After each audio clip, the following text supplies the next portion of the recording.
I think it would surprise like a grand total of no one who actually knows me in real life to know that I had a bit of a trying day. The reason why I say that, like people who know me, it's just that like my life, or at least like days, just randomly will, even though they're like arbitrary in their ununiqueness, they just go completely tits up sometimes, and I'm like, why? But it isn't even like that dramatic. Like today's the 17th of February, so we recently found out that Kim Se-ron, an actress, passed away. Like, I'm having a better day than she is. Or Felix from Stray Kids, he injured his arm. Like, we thought he fractured his arm, but he's actually pinched a nerve. Like, I'm having a better day than he is.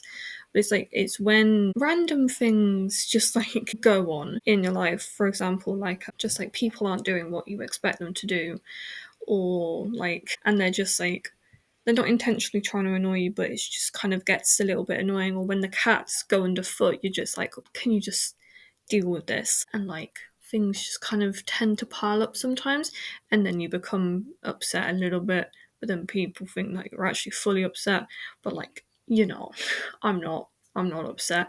If there's like one thing that you can, but like, out of all the things that you've learnt about me over the near year actually that I've been doing this, is that I will not just be annoyed for no reason. That there's like logic to it, and I hardly ever actually stay annoyed for that long. I think the longest I've ever really been actually annoyed at someone, like fully unwanted, and just like couldn't deal, was and I think I'm justified in this feeling, was when my parents were under the impression that I would spend money on their PayPal one time. This was like a couple of months ago, and I literally got so annoyed at them. I was like, absolutely not. Do not even think about that. Do not bring that up again. I would never do that. And yeah, no, I got very, very upset about that. I was like, absolutely not. This is not funny. So yeah, no, that's kind of where we are with life at the moment.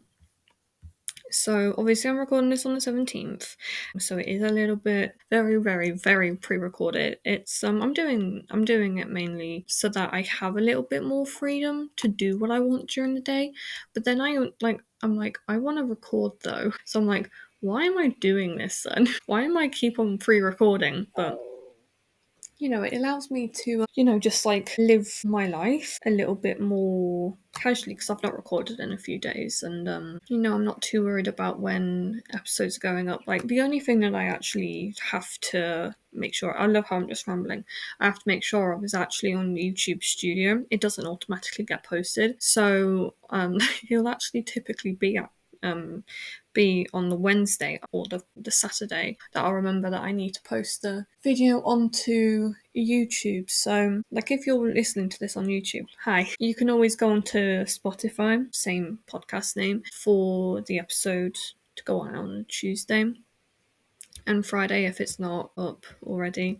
I'm very forgetful, that's the problem. I don't do it intentionally, believe me, I do not do it intentionally. I'm just incredibly forgetful. It's a problem, and we're working on it, but it is like a very funny problem. So we are going to be talking about MADTOWN, which is a disbanded group, unfortunately, but I think they are actually very interesting because I was watching a video about them last night in bed. I was like, well, let's have a little goosey gander at MADTOWN, because it was a group that had been on my radar, and I had kind of heard about them, obviously with their connection to M Black and One We a little bit, and just generally knowing that it was a group. I've just not really listened to them, but we're going to be learning about them today. So they consisted of 7 members. Moose, I know it's like OOS, so we're just going to call him Moose. Daewon, Legion, Jota, Hyojun, Buffy, and HO, who debuted on the 6th of October 2014 with the song YOLO under J-Tune Camp. And following the bankruptcy of their company in 2017, they transferred management to GNI Entertainment, and then in September of 2017, the members actually filed a lawsuit against the new agency for lack of support and not being paid since joining the company, winning the lawsuit in November of 2017 and disbanding shortly thereafter, which is unfortunate. But I think this is really funny. I wish you watched the video last night and I've already forgotten what it said. I'm pretty sure they said that like the members do have intentions of doing stuff together again if the timing is right. It normally happens with disbanded groups like that. They are kind of like, yeah, we'll do stuff if like the stars align and stuff, but they have no intentions of doing it at the moment, which is fair enough. So the group means the gathering of 7 bad boys who have passion, are carefree, love music, and know how to have fun. The name was chosen through anonymous vote held by amongst the members and the company staff, and their name almost became Unicorn. I love that. That is so funny. It would actually be really cute if I was like, hello, we're talking about Unicorn today. I just wouldn't be able to keep a straight fucking face if I had to say that, but to be fair, I find things funny all the time. So their greeting was, "Hello, welcome to MADTOWN," and then it says in Korean, "Hello, we are MADTOWN." Like, wouldn't the greeting be in Korean, considering they're a Korean group? I don't know. So their random name is Mad People, and it doesn't have an explanation. But I would assume it would be fans of MADTOWN are people who are mad. Mad people. I'd assume that. I don't know. So the dorm arrangement, because we do have it listed as of the 30th of October 2014, so obviously they're not doing it now, is Daewon and Egayon in one room. I don't know. Cats are fighting, sorry. Moose and Jota, Buffy and Ho, and Hyojin and their manager. So before we actually talk about the members, I have got they're both the members profile and the Wikipedia page because I want to talk about them a little bit more on their history and stuff because I feel like with these lesser known groups, you should know a little bit more about them instead of, just their names and their ages and some fun facts about them. We should talk about the group. Pardon me. So, earlier generation groups such as GOD, Dynamic Duo, and idol groups, Sister, VIX, Secret, BTS, High 4, and J Park all held up a banner which had Welcome to MADTOWN on it, which created some buzz about whether or not it was an M-Black comeback or a debut of a new group, which obviously we know now is to be a new group.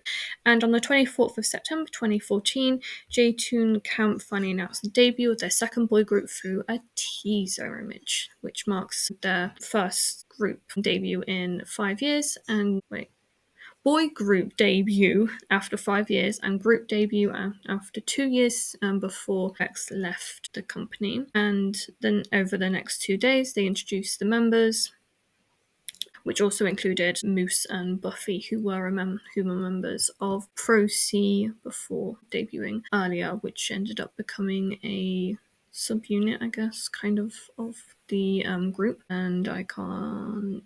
There we go. I lost where I was on the paragraph. They started off with the 3 members, Moose, Daewon, and Gaeon on the first day, and then Jota, Hyunjin, Buffy, and Ho on the second day. And yeah, so that's how they initially went through. And obviously on the 1st of October, they uploaded their debut music video teaser on their YouTube channel, and then they debuted 5 days later on the 6th. They released their can't speak debut EP MADTOWN digitally, had their first stage on M Countdown on the 9th of October, and then that was when the debut album was released physically. They did have a reality show as well featuring their daily lives, and it went on from the 30th of October 2014 until the 30th of January 2015. So obviously they did do a few other little. They had 3 mini albums before. Sorry, I don't know why I'm finding this funny because it's not fucking funny. But in early 2017, unfortunately, obviously, J-Tune Camp, they was it? Oh, it's a subsidiary of JYP. That's yeah.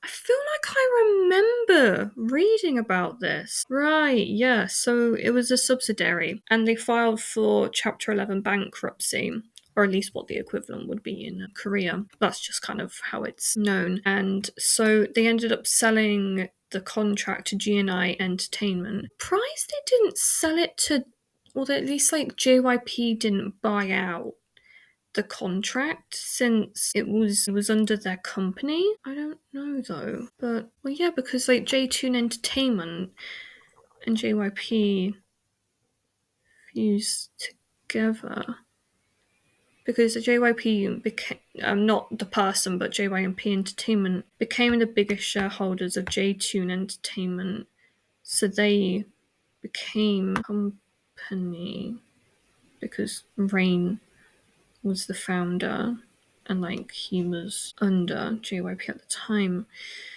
And obviously initially J-Tune Camp was under J-Tune Entertainment, obviously founding M Black.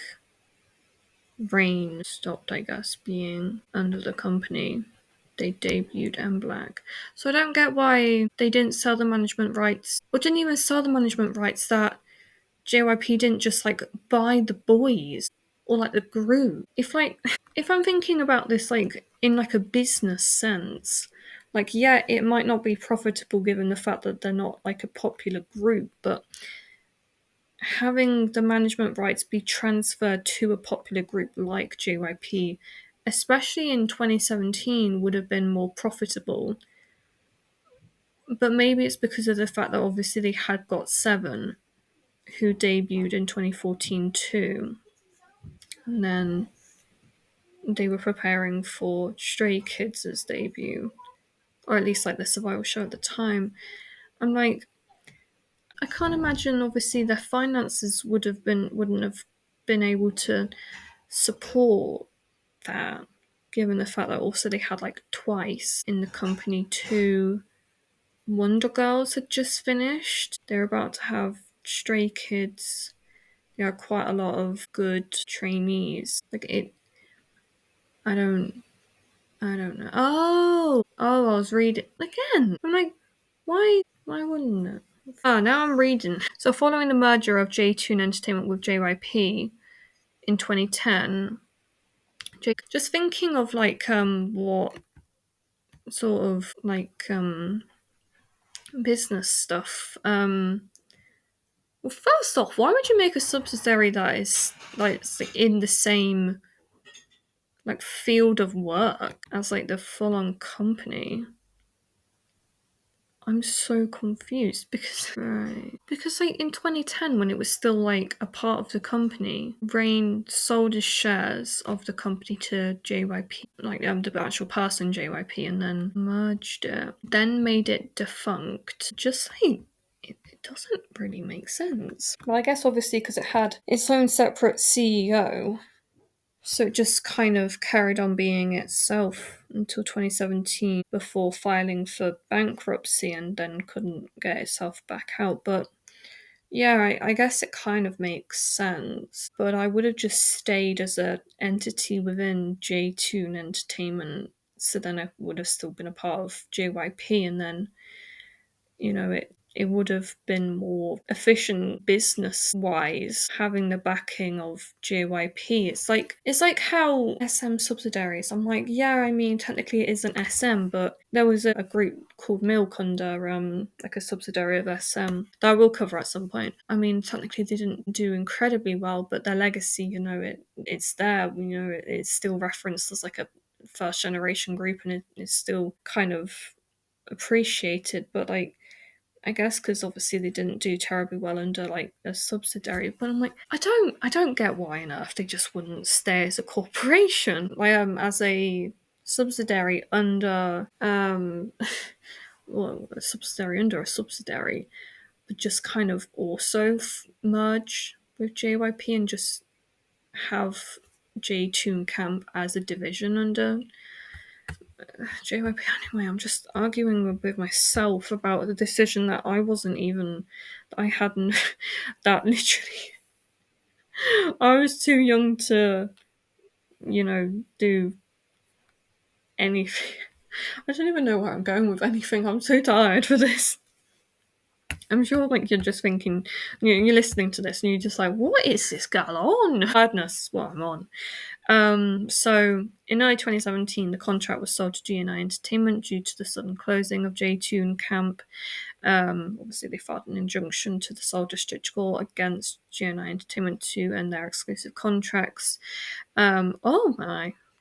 After the CEO had been arrested for fraud and all the staff members, including MADTOWN's manager, were leaving the company. So they basically had no reason to stay at GNI Entertainment. And then, the Seoul District Court thankfully ruled in favour of MADTOWN, stating that the terms of their contract could no longer be enforced with GNI Entertainment. So they would have stayed in GNI Entertainment until early 2021. So they would have already have been disbanded. But yeah, no, I mean, I wish they could have been backed by a better company, so then they would have been better appreciated. But I mean, time, I guess. Unfortunate kind of situation. You could have stayed at JYP. And it would have been actually good. I don't know. That probably has been cut out, but yeah, I was just muttering to myself. So the legal representative from our town did announce that the group was preparing to disband. Daewon and Lee Gyeon joined the unit. Jota and Heejun turned to acting, and Moose went on to focus on his DJing activities, and Buffy enlisted into the military. And Daewon and Lee Gyeon and confirmed that MADTOWN had disbanded during an episode of the unit. Oh wow, that was the weirdest thing I think I've ever done in my entire life. I mean, I'm saying that and I'm podcasting in my living room, so I guess my life is just weird. Anyway, MADTOWN members. Moose.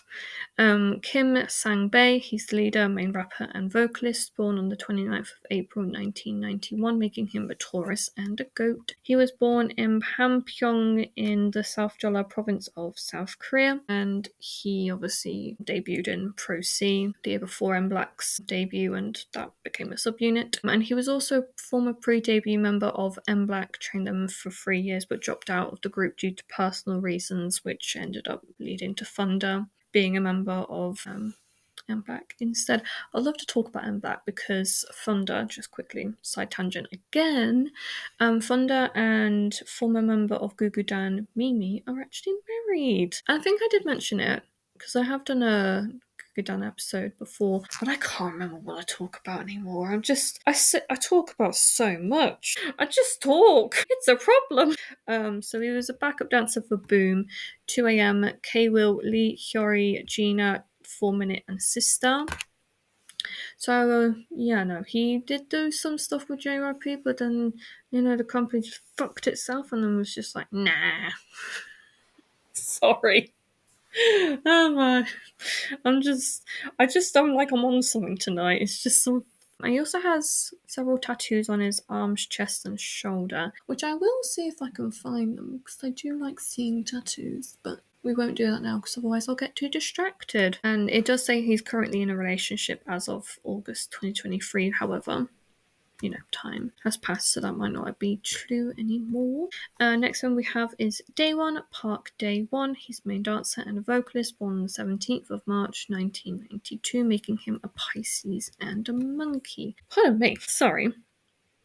And he was born in Cheonan, South Korea, and signed with CGS Entertainment on the 2nd of August 2019, and is currently active as a musical actor under the company. He obviously was on the unit, finishing in 7th place, making him a part of the final group UNB, which went on until 2019. I do think I did talk about that, but I don't remember. And he did do his military service from the 2nd of March 2020 to September 2021. And he has an older brother. So the next one we have is Lee Gaon. Lee Kyun-tak, but legalized it to Lee Shi-woo. Honestly, I love the name Lee Shi-woo because there's a character off of Forecasting Love and Weather called Lee Shi-woo, and it basically means rain that comes on time. I love that. Love it. I don't know why, but it's just so satisfying. Graham was the main vocalist, born on the 4th of May 1992, making him a Taurus and a monkey. Sorry, that's my sister's birthday. No, 4th of May. So I don't know why, but I said she. He was born in Cheonan in Chungcheongnam-do, South Korea, and he served in the military as a conscripted police officer and completed his service from the 12th of November 2020 to the 11th of May 2022. On the unit, he was eliminated in episode 15, placing 18th place. And he also has a fear of frogs. Honestly, I understand frogs are weird. They are just so weird. Yeah, I don't know how to explain it. It's just odd. If you could see what I'm doing, I'm just doing, what do you call it? Playing with my hand. I'm Anyway, moving on. Jota Lee Jung-hwa. He's the lead dancer, vocalist, rapper, and face of the group. Born on the 14th of February 1994, making him an Aquarius and a dog. And he was born in Busan, South Korea. He did initially sign as an actor to King Kong by Starship, which is a subsidiary of Starship Entertainment, but left in 2020 and he actually did make his acting debut in 2016. A guest role on weightlifting fairy Kim Bok-joo, and also acted in the K-dramas Touch Your Heart and Running Mates, Human Rights, and the movies Count, I Bet Everything, and I Can Speak. He was also a backup dancer for Lee Hyori's Bad Girls music video and promotions, along with Monster X's Shown You, and he trained for 2 years. I can't speak on any more of stuff that I'm sorry. The next member is Hyojun. He's a vocalist and visual, born on the 16th of November 1994, making him a Scorpio and a dog. And he was born in Songnam, Gyeonggi-do, South Korea, and he is currently living a quiet, non-idol life, which we do support. He actually got married on the 22nd of April 2023 to his non-celebrity wife, so I do hope they are happy together. And his younger brother is actually Victon's Chan. I think I did mention that, maybe. I talk about a lot of things. I might have said, but I don't remember. The thing is that I pre-record quite far in advance, and also I just generally don't remember what I say when I'm recording. So obviously most of the time I'm making jokes and saying information and adding context to things and just talking about my life, so everyone cares. But I might have talked about it. I might have to listen to that episode back. I have to wait until it goes up because I can't actually listen to it until it actually has become an official episode. Well, I'm sure I could find it, but I had such a hard time saying. And he legalized his birth name to Kim Seol on the 21st of March 2022. I'm confusion, but okay. He said that he'd be leaving MADTOWN to enlist, but I'm the group was done, dude. Sorry to burst your bubble, but the group was done. He started his military service on the 20th of November 2017 and was discharged. That's the word, discharged on the 9th of August 2019. It doesn't say what he did, but fair enough. And he has a total of 8 piercings: snake bites, a nose piercing, helix, 3 lobe ear piercings in one ear, and an 8 ear gauge in the other. Honestly, I've seen a video of how that whole ear gauge thing works, and it actually really scared me to the point where I had a nightmare about it last night. You would think at 21 I wouldn't have nightmares, but no, I have them about really oddly specific things, like gauges in people's ears. I don't like them, but it's not in my ears, and if you want to do that you can do, but I don't like it. I don't like it at all, I'm sorry. He has a tattoo sleeve on one of his arms. He's fluent in Japanese, and he likes to eat raw beef. I don't agree. I hate raw beef. I hate raw things in general. They scare me. I was making eggs earlier, and it was so bad that one of the eggs was half raw, so I couldn't eat it. I'm fine, but I couldn't. It was just a really funny existential crisis. I was like, why can't I cook eggs? So yeah. Last but no means least, we have H.O. Song Jae-hyun. He's the Macadam lead vocalist and lead dancer, born on the 18th of June, 1995, making him a Gemini and a pig. And he was born in Yangsang, Gyeongnam in South Korea. And he was a JYP trainee for 1 year but had to leave due to personal reasons. I wonder what would have happened if JYP took the group under their wing. Sorry.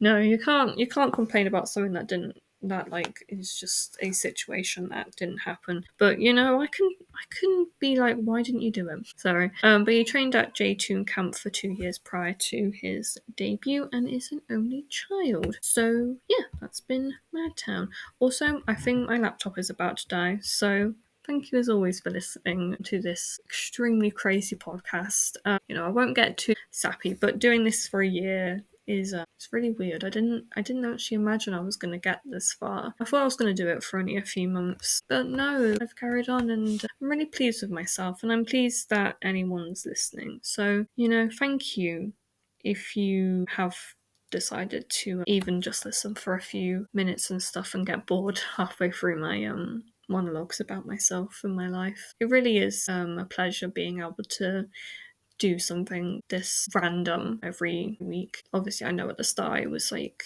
every day, and then it turned into 3 days a week, and then I had like a month off where I just didn't know what I was doing, and my laptop didn't want to record and stuff. But now doing only 2 episodes a week, it really is delightful being able to just record and talk about something that's quite important to me. It's clearly important to a lot of people. I know it sounds redundant, me constantly talking about it, but being autistic and having a special interest in music, it really does kind of open up a lot of, I guess, memories for me, and just kind of like happy times. And K-pop is specifically one of the topics that really is important to me, and I've mentioned it so many times before, but K-pop really did come in at the right time for me, and I don't I don't want it to sound cliche, but I don't think I would have been here had I not had K-pop at the time in which I had it. And I sometimes think about what would have happened if I'd found K-pop sooner. And I think I would have liked it a lot. And getting to even just experience it now is still very much a pleasure. And this year I've kind of tried to make it more of a concerted effort to listen to older K-pop and like K-pop songs from groups that don't get as much recognition. So being able to listen to like the MADTOWN songs from like when I wasn't even alive, it's really cool. And listening to like first generation groups is really nice, and being able to just talk to someone, even if I'm not necessarily hearing anything back, it is really nice. And sorry, the group chat, my family group chat, is like kind of going off because my mum just arrived at work. But, talking candidly, it is really, really nice, and sharing an interest with someone is very nice, given the fact that like in my family we all have pretty niche interests, so we can't really talk to each other about it. But knowing that someone it is out there listening is good enough for me. I don't know, I'm getting sappy, aren't I? But no, K-pop is and will always be that one thing in my life that it's really cringy, I think, to say that K-pop has saved my life, because there are a lot of factors into that, and also it does sound kind of cringy, but for a lot of us it kind of has. And quite a lot of people actually say that it's only one group that's really saved them, but for me it's just K-pop in general. Like when I got into it, I'd just been kicked out of school. I was basically told by my school that they could no longer deal with me. So, that I was just gone at 17 and I had nothing left really to work towards. So I was pretty lost. So I ended up a lot of the time just watching Taekook videos, Jungkook and Taehyung from BTS, and that was really really nice for me. It was an escape from the fact that I was really sad for a very long time about being kicked out from school because my school I'd been going to that school for 7 years. My sister went there. It was important to me, and I'd been chucked out onto the side, but K-pop was kind of welcoming. And there have been a few instances over the past 4 years where I have kind of sat down with myself and been like, is this really important enough for me to carry on, doing this, carry on liking it? And especially last year, so many times last year when I just wanted to just stop listening and to never go back. But knowing what I do now, I don't really care about what people like netizens necessarily want other K-pop fans to do. Like, I listen to the big four companies. I like Rise. I like Sunghan.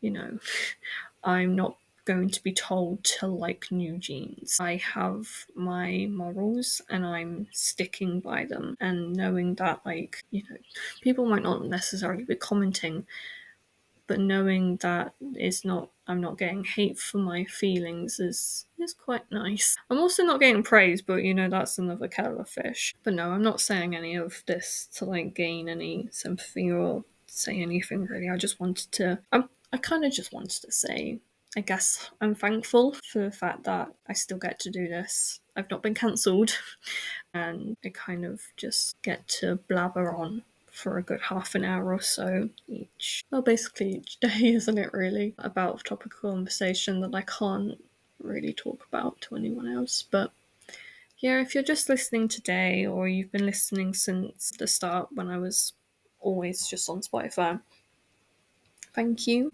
And if you ever want me to talk about a specific group or a specific topic, then feel free to comment.